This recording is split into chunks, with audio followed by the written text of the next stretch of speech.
Chaos erupted as the gunfire rang out, with the crowd shouting in panic. Video footage captured the terrifying moments as Trump took cover and a Secret Service sniper took down the assailant with a precise shot.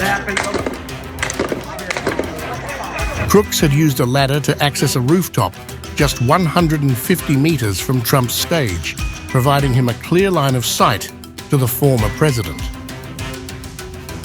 The attempted assassination of former President Trump has brought to light several severe security breaches that have sparked widespread concern and demands for accountability. Each of these failures represents a critical lapse in the security measures and protocols that are expected to protect high-profile individuals at such events.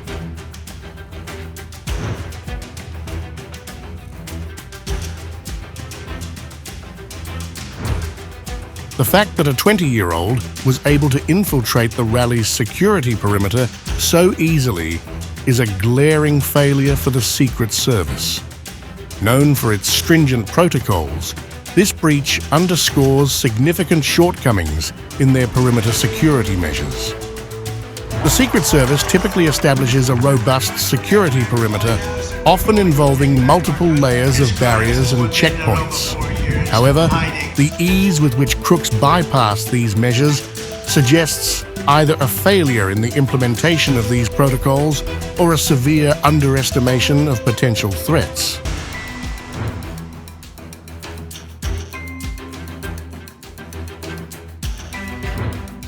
Crooks managed to bring a semi-automatic rifle into the rally without detection, raising serious concerns about the effectiveness of security scans and checks. Such weapons should have been identified and intercepted long before reaching the event area. The Secret Service employs advanced technology and trained personnel to scan for weapons and other contraband.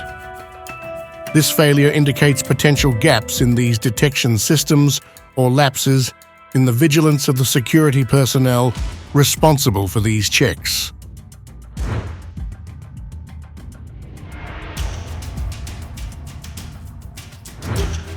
Positioned on a rooftop just 150 meters from the stage, crooks went unnoticed by the Secret Service.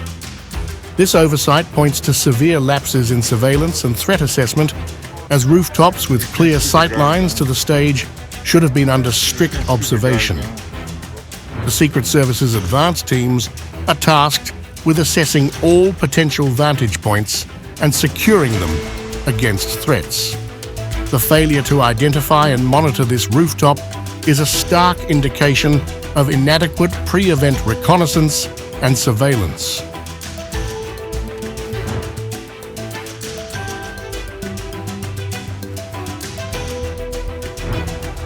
In addition to the gunman, a vehicle laden with explosives was found near the rally site. The detection of such a high-risk threat after the fact underscores critical flaws in the broader security sweep and intelligence-gathering processes. Vehicles in the vicinity of high-profile events are usually subject to thorough searches, often involving bomb-sniffing dogs and explosive detection devices. The presence of this vehicle suggests either a failure to conduct these searches properly or a significant intelligence oversight.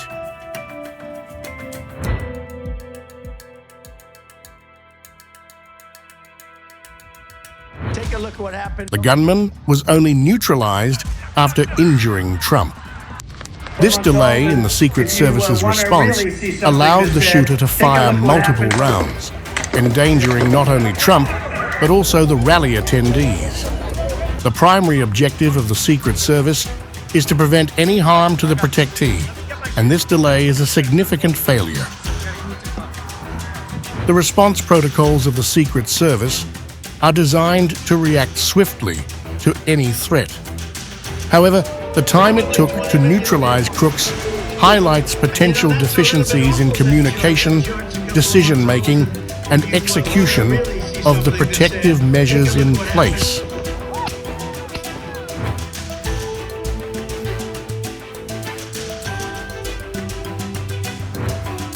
In the aftermath of the shooting, the U.S. Secret Service is under intense scrutiny.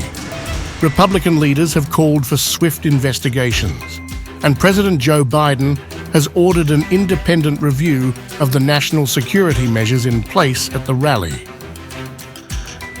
While the Secret Service has since increased protective resources and capabilities, the incident has highlighted a need for a thorough examination of their protocols.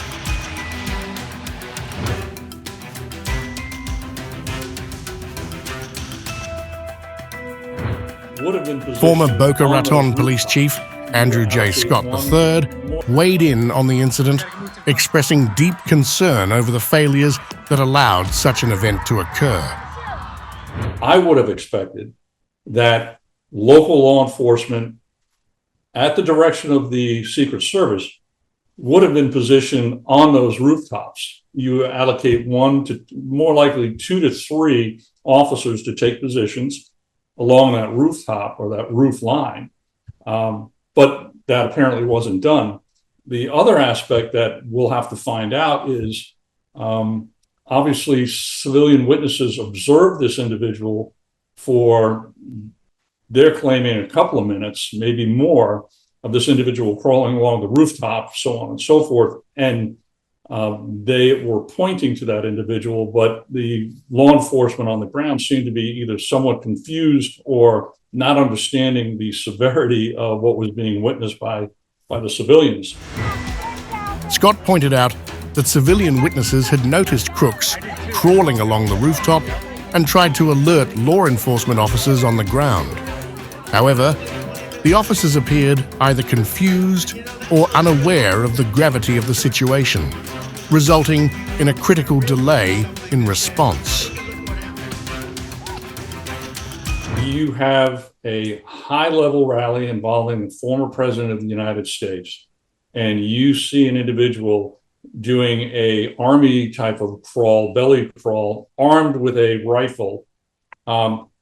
You're immediately at a level where use of deadly force would be warranted, because you are sensing a threat, you are concerned for the safety of the former president, and nobody should be within that area armed, much less crawling on the rooftop of a tall building. He emphasized that the sight of someone performing an army crawl with a rifle in such a high security area should have immediately triggered a deadly force response due to the apparent threat to the former president's life. Normally what happens is that the Secret Service will send out a detail to do a site assessment of wherever the president may or may not be going. And the bottom line on that is, from that assessment, they also do security threat assessments. And so there's a combined effort within this plan that is done prior to the president even arriving on the scene, working with local officials as well as hospitals, and or developing traffic routes to ensure that if an emergency occurs, how best to get the president to a local hospital. And all of this is pre-planned. Scott highlighted the standard procedure of conducting detailed site and security threat assessments before such high-profile events, a process that should have identified and mitigated the risks presented by accessible rooftops and potential threats. This individual was able to make an attack on the former president with limited capability, knowledge, and training. And that concerns me, because what if there was somebody that was really trained in how to assassinate someone? Would it have been accomplished? That concerns me as to how somebody that, from the first blush now, I don't know very much about this individual, if anything at all, a novice versus a trained assassin, and he's able to get this close to a former president and within a millisecond almost kill him. He expressed grave concern over the fact that crooks, with apparently limited training and capability, managed to get so close to Trump. Scott questioned what the outcome might have been if a more skilled and experienced assassin had been in Crook's place. The attempted assassination of former President Trump has exposed significant vulnerabilities in the Secret Service's protective measures. From the breach of the security perimeter to the delayed neutralization of the threat, these failures have triggered calls for accountability and a comprehensive overhaul of security protocols. The independent review ordered by President Biden is expected to provide critical insights and recommendations for enhancing security at high-profile events to prevent future mishaps.